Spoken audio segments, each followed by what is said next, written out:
Hey everyone, my name is Blessy. Welcome to my tutorial. I'm going to show you how to create a very simple bridal look. Let's get started. So I've already used a sheet mask on her skin, so it's very hydrated. And now I'm going to go ahead and moisturize and prime her skin. She has very oily T-zones. And I'm also priming her eyelids. Now I'm using a concealer on her lids in order to sort of get rid of the dark circles. And I'm also setting it with a powder so that we have a nice base to blend our eyeshadows. This is a very shimmery eyeshadow that I'm using only on her lids and the inner corners. And now I'm applying a transition shade, a very light brown shade, to sort of blend the outer corners of the eyeshadow. She has a very deep set almond shaped eye, so the idea is to lift the eye shape from the outer corners, right? That's what we're planning to do. Okay, so now that's blended in very well. What we're going to do is we're going to tight line her eyelashes, the upper eyelashes basically. I'm just filling up all the spaces. These little details make a big difference.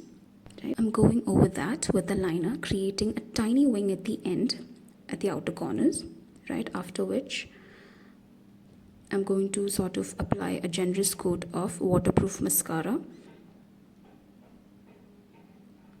Once that's dried, what I'm going to do is I'm going to start applying individual lashes. These are very lightweight and you can sort of customize how thick or thin you want your lashes to be, because I know sometimes those whole strip lashes can freak people out. But yeah, these are very easy to use. I'm going to let that dry, and once it's dried, what I'm going to do is I'm going to go over this with a black eyeshadow. So this is a tip. If you want your liner or your kajal to last longer, all you have to do is go over with it with a black eyeshadow with like an angled brush like that I'm using. This also helps cover up any glue.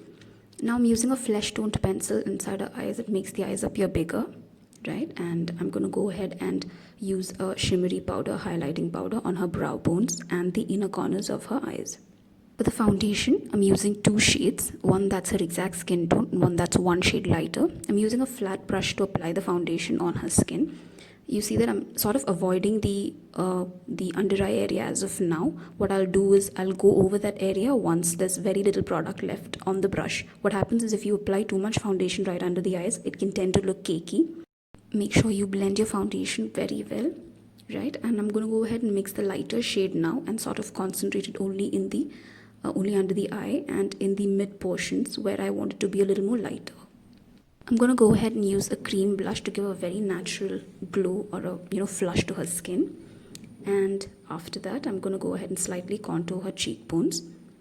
So once that's well blended, let's go to the lips. I've already filled her lips with a lip pencil, and now I'm mixing two shades from my Dior Backstage lip palette to create a nice shade of pink, right? And I'm going to apply it on the lip. Make sure the lip is well moisturized before you apply that.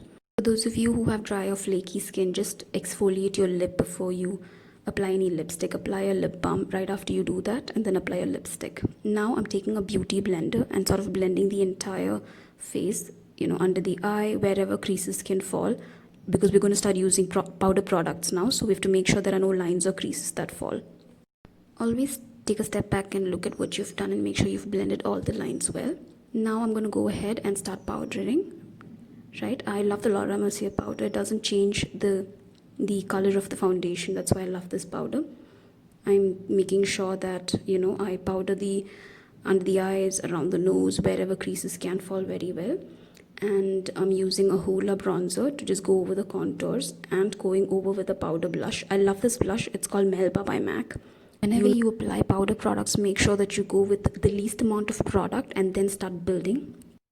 I think this color looks fabulous, so now it's giving a very natural, natural blush to her skin. Now I'm going to go ahead and start with the highlighting.